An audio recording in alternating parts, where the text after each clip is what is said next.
Thank you, John. So for those that maybe did not attend my presentations yesterday, so I'm the CTO of Corporatings. We are a data provider.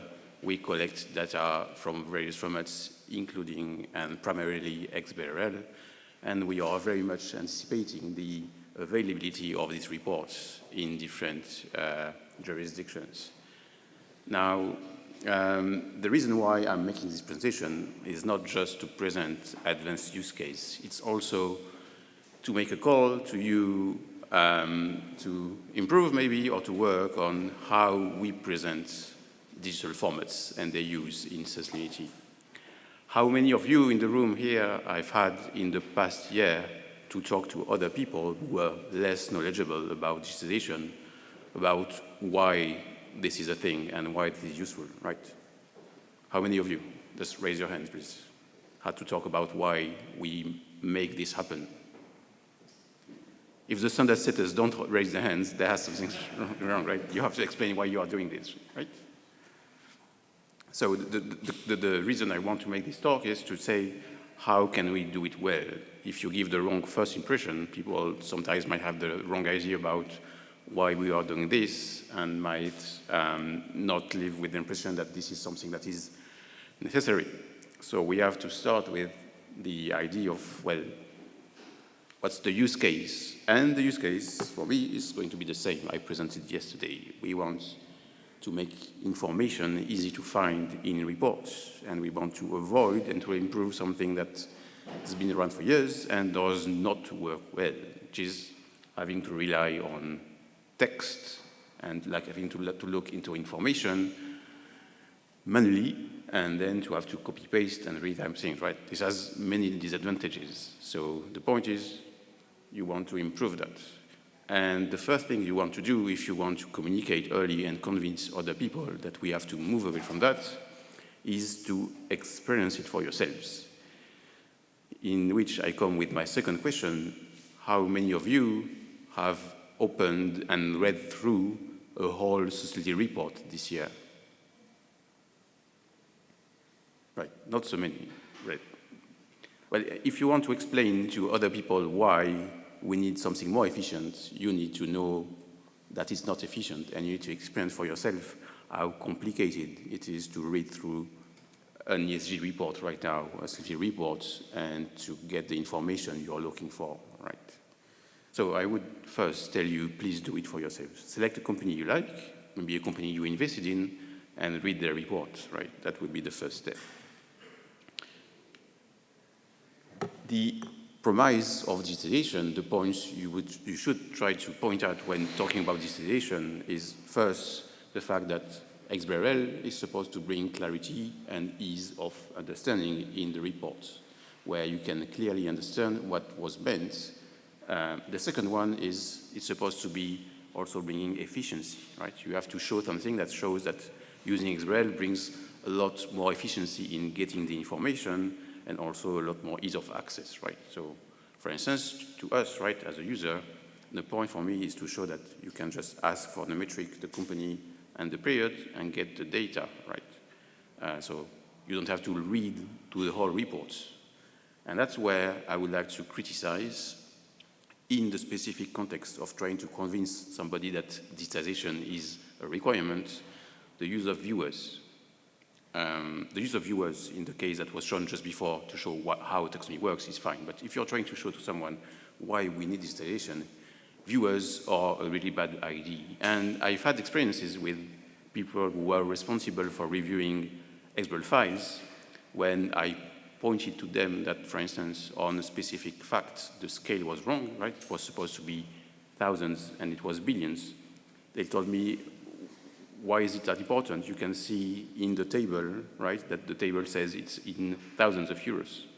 That's because when the financial regulation was introduced, that was done with viewers. So people had the idea that viewers were just reports where you could click on specific elements and get some more information.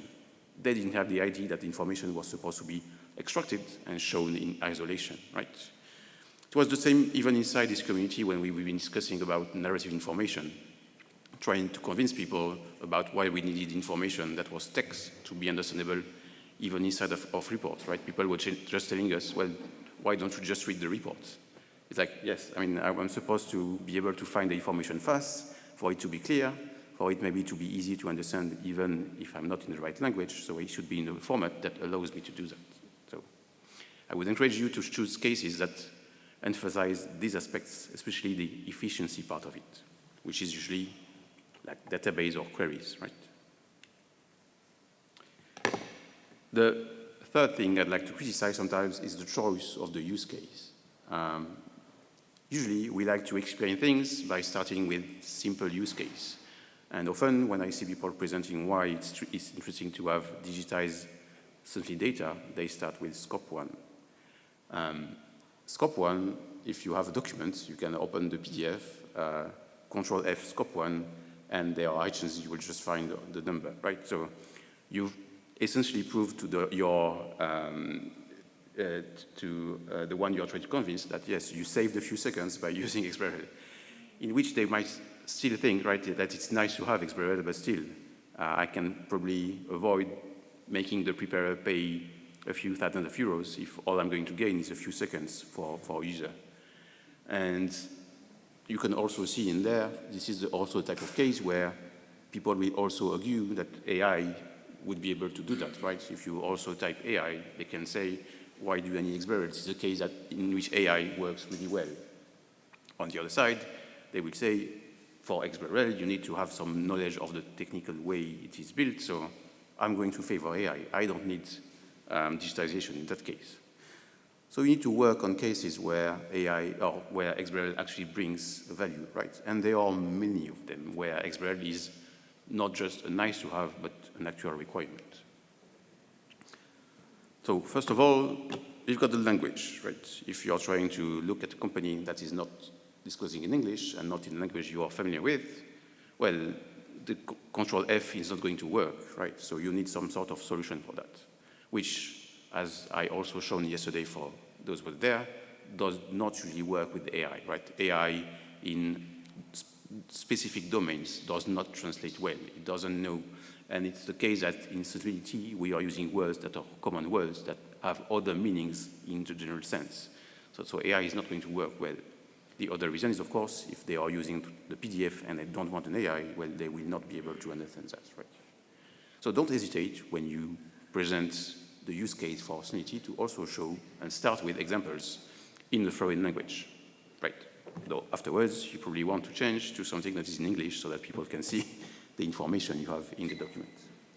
The document I'm using today is the registration document for Alstom. Alstom is a French company, and they make trains and other transportation systems. It's a company that already disclosed a lot on sustainability because they are making transportation systems that are low carbon emissions. And so you can find a lot of information. The information itself is not ready for ESRS, but they are doing already things that are following the TCFD framework, and they have clearly prepared for the ESRS. So I'm going to use that as an example. So one of the questions that will be interesting to investors is, since the data is forward-looking, right? That will be the first time where we have actual forward-looking information. And you want to know whether the information that is disclosed is reliable and whether the planning the company has done is going to stay the same in the future year. One of the ways you can look at that is look at targets, right? In every framework that follows the TCFD, you're going to have the same information for targets, which is you have a value, a baseline year, objective year, the current value, the target value, and the baseline value. And from that, you can say whether the company is late or not in meeting its target, right?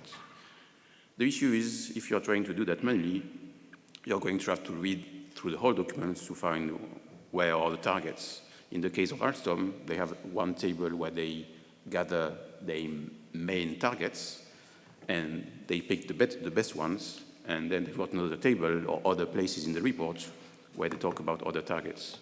So if you don't have a lot of time as an investor, you might just find part of the targets, not all of them, and some of the targets are even in other places of the document. So you would need to spend a lot of time to find the information and then to compute the actual information of whether I'm late or not. Like, it's not directly written whether the target is late or not, you have to compute for yourself the computation of looking at what was the baseline value, what's the target date, how much of time has passed, and how much of the target I have actually accomplished, right? If you are at 50% of the time you allocated for the target and you've done 10% of the progress, probably you can judge that as being late.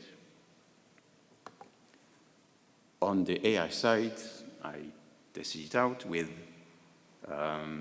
some of the most modern models, and it doesn't work. Like, the AI doesn't know how to interpret the question, am I on track with the target, right? It doesn't know. It answered, so it picked a few targets that were just not yet met. So even if the company had done 95% of the work in 50% of the time, AI said, this is late, right? And it doesn't pick the most interesting data. So AI does not understand that. On the other side, if you've got structured data, in the ESRS taxonomy, you've got all the necessary data points you can get to prepare a formula that's going to be the same for every report. And so you will be able to select the targets that are late, and even you can order them by lateness, right? You can do that in 1 second for 1 report. You can do that in 2 seconds for 1,000 reports, right? So that's a good use case to show why it's something that is efficient and why we need XBRL. Second type of question is, well, a simple question that you would want to know, right? It's part of the standard that you are supposed to know which share of energy consumed by the company comes from renewable sources.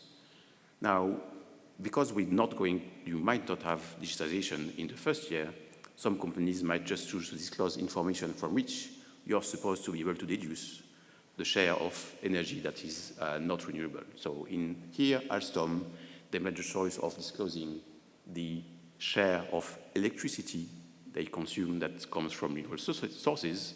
Then they have a disclosure that says the only renewable energy in our consumption is electricity, and then they give the table where you have the list of all consumption. So from this information, as a human, you can compute the share of energy that comes from renewable sources. But it's going to be different in every report. So you have to find all this information sometimes in each report. It's going to be complicated. The AI is going to fall into the trap of you're asking it for a percentage, you're asking it for renewable energy.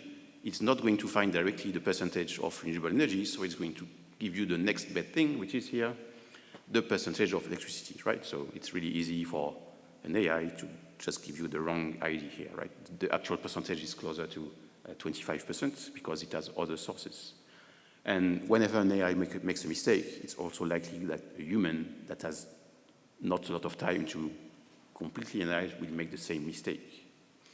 On the other side, if you've got a digitized report, you have a single data point that will give you that. And there is an obvious other advantage of having to digitize. It's that you're going to see that you need to tag a percentage of energy from renewable sources, right?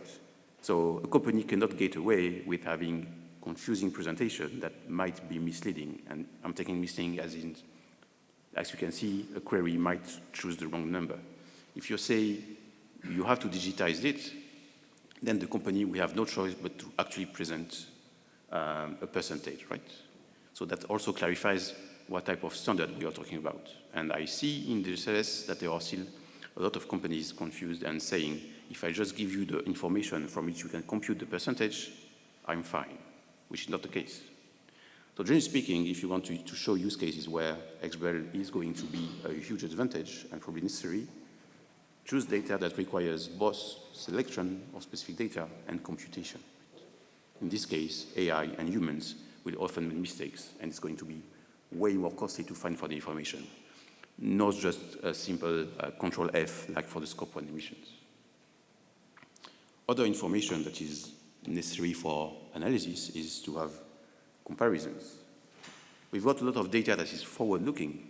For instance, information that you can expect from ESRS reports is the amount of resources a company is spending for its sensitivity projects, right? Its action plans. Now, this again might be disclosed in very different formats by company. And sometimes the company is going just to say, you can yourself, the information that I'm giving you. So for instance, you can try to look at the targets the company sets, and then try to link it to action plans or to other metrics they give in terms of investment. So here on the left is the table of capital expenditure the company is linking to specific sectors. And then you can look into the specific actions they have related to these segments. And then you finally find the specific targets, so you can try to make the link yourself. This is obviously very complicated and not leading to precise information. AI does, of course, is not able to give you interesting results here because it only has percentage and monetary amounts, but the AI does not understand what is realistic and what is not realistic, right? So you will not get anything interesting from AI. Once again, having digitization makes it clear what information is supposed to be identified, and it tells the preparer, you have to clearly identify the financial resources for your specific project, right? And once again, because you have specific metrics, you can use the digitized framework to pull the data you need is just a few seconds, right, for any kind of companies. And for this specific query, you want to pull data from a lot of reports, right? You want to know whether the amount is realistic. You want to compare the amount that the company is planning to spend to other companies with the same type of action plans on the same type of sensitive matters. So you also need to, for instance, look for other companies that use the same metrics for their targets, right? That will give you an idea that the company is probably trying to solve the same issue. So to do that, you need to have some sort of index database of companies that have specific targets, right? If you're trying to do that with PDFs, you are probably going to have to open hundreds of PDFs just to find a benchmark of 10 companies that have the same metric as a target. So that's one of the areas in which you can find examples that show the need for digitization, show data and concerns of users that require looking into a lot of documents. Like for instance, is the company planning to spend an amount that is realistic compared to other companies that are trying to achieve the same goal? Yet another type of question is the company's transition plan compatible with limiting the global warming to 1.5 degrees? That's a data point that is required by the ESRS. Here you can find the disclosure by Alstom, where the company gives the information. Some of it is consistent with that scenario, right, by the SBTi that they've chosen. One other is not consistent with that, and then on others, they just don't give the information.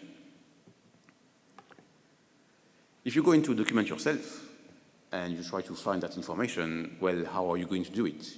You can Control F and type 1.5 degrees, and you're going to find the ones that are consistent. But if you're looking for the ones that are not consistent, what can you look for? It's not going to be written, right? So you're going to have the exact same issue if you're trying, for instance, to use AI. AI is going to tell you which are written explicitly to be consistent and which are written to be explicitly not consistent.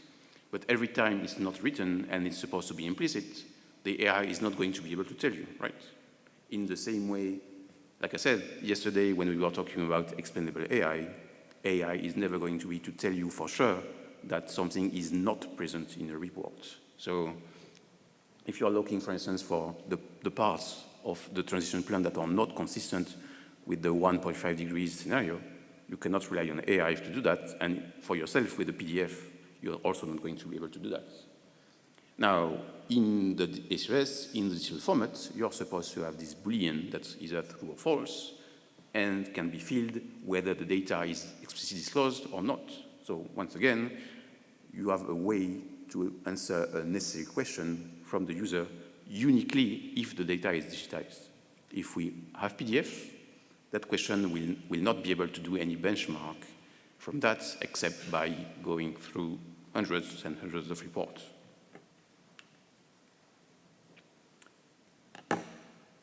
Last example for me is going to be classifications. So let's say you want to know, is the company acting in restoration and regeneration, right?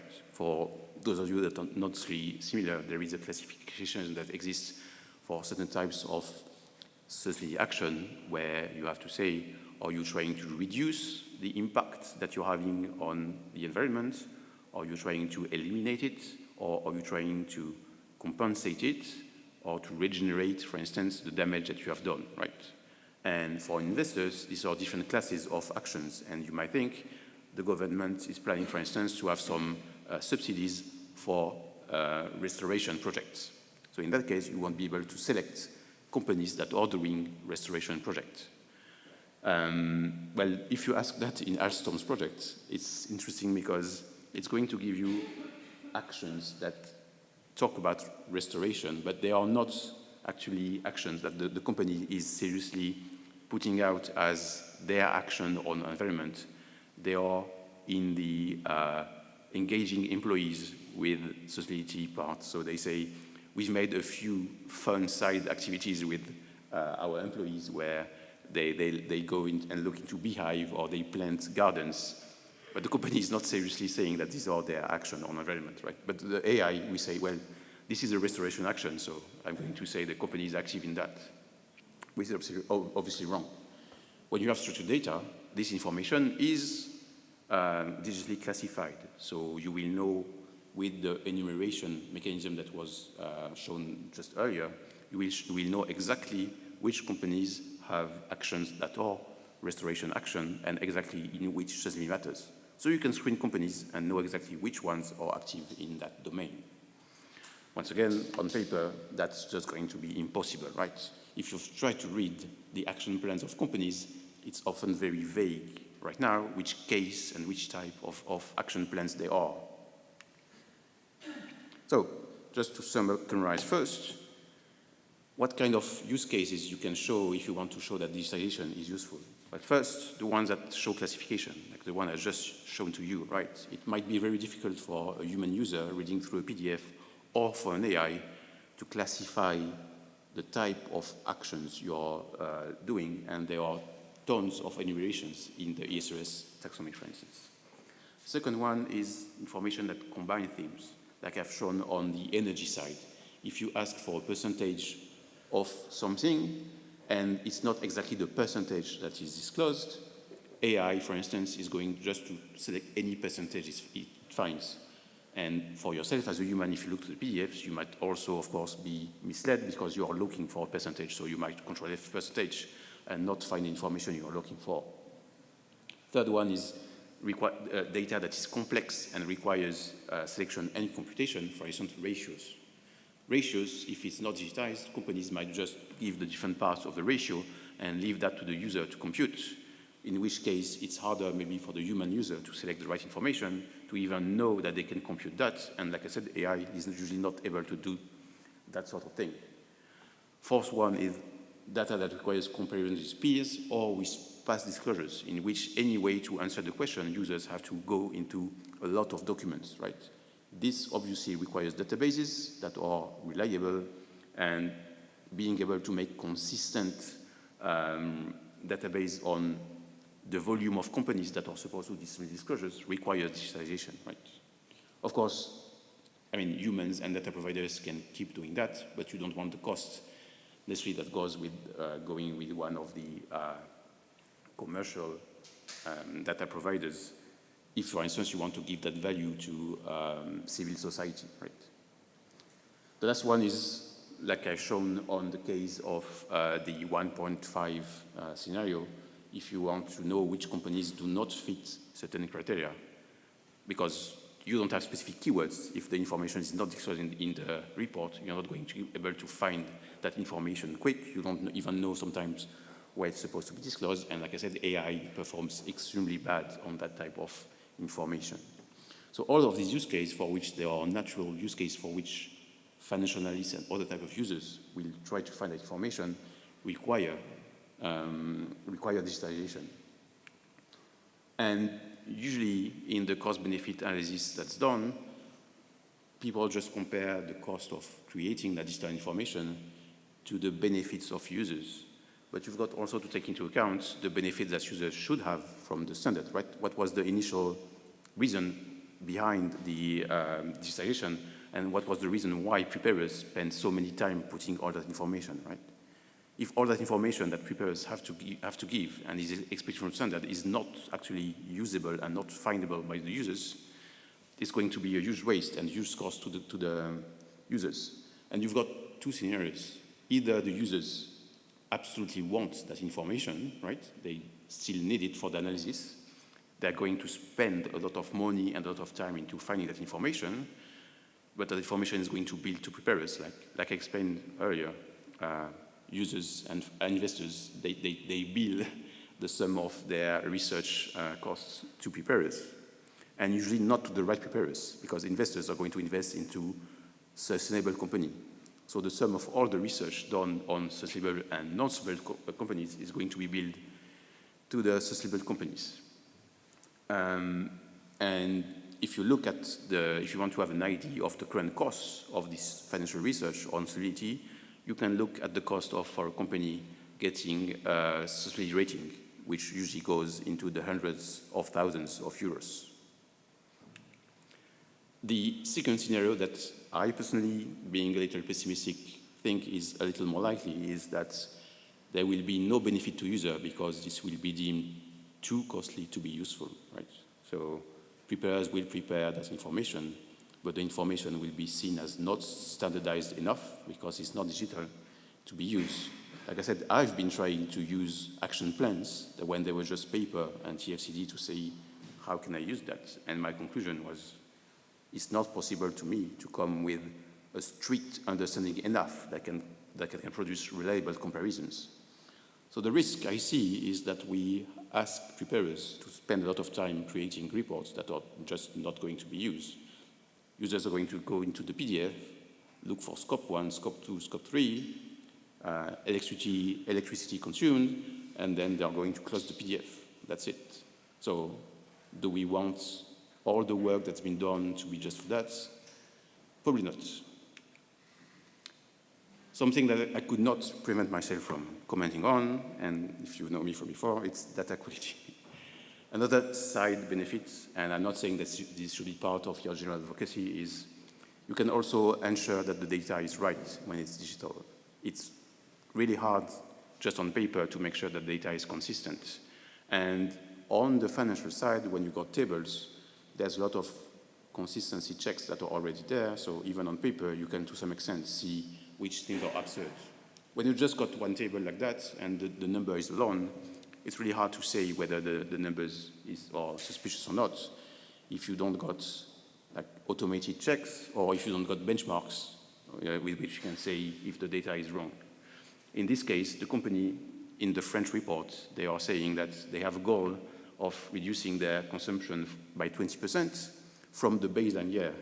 And they say in the baseline year, they had minus 22%, which is absurd. And if you had the digital formats, that would obviously come up as an absurdity, right? But that was published, and that come in the report. I shared and I exchanged with some of the consumers of financial data that have the power to go mainly through PDFs right now, and they tell me they find such things where the company says that they pollute 100 times more than any other company in the same sector, which is not right and not the right thing, right? Which means that if we want sustainability to be taken seriously, we also need to work on data quality, and sustainability is a great way to do that. So thank you. I'd like the key takeaways to be, we need to have more communication on this, and it needs to be on good use cases that show the benefits. And for me, the benefits is not just to make life easier for users. It's actually to create use cases that are uniquely possible with digital formats. Thank you. Excellent point to finish on. Thank you very much. We're running very slightly behind, but is there one question for Marc? Catherine.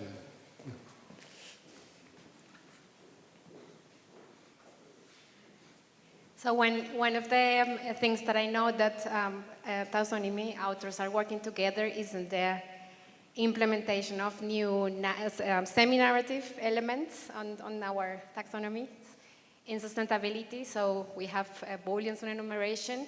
And so Marc, how is these new types on the taxonomy are going to help in the structure of the data? How did you see that? Yes, some of the examples that I've shown, for instance, when I talked about the classification of the action plans and finding those that were going to be restoration actions. This is exactly one example, right, where you have an actual classification. That's really hard to tell when you are just reading text. The same for the 1.5 scenario. That's a Boolean, right, where you can say, okay, am I just in that, and that can be formulated really differently. So the taxonomy has been done in a way that is smart. So every time it was decided to make an enumeration, that was because IFRAG thought that users would need to have that classified, right? And IFRAG obviously exchanged with users, so I can confirm that in every case where IFRAG created an enumeration, that's because users are looking for specific things and they want to filter companies to find which specific ones have certain conditions. Thank you very much, Marc. Please join me in thanking Marc. And we are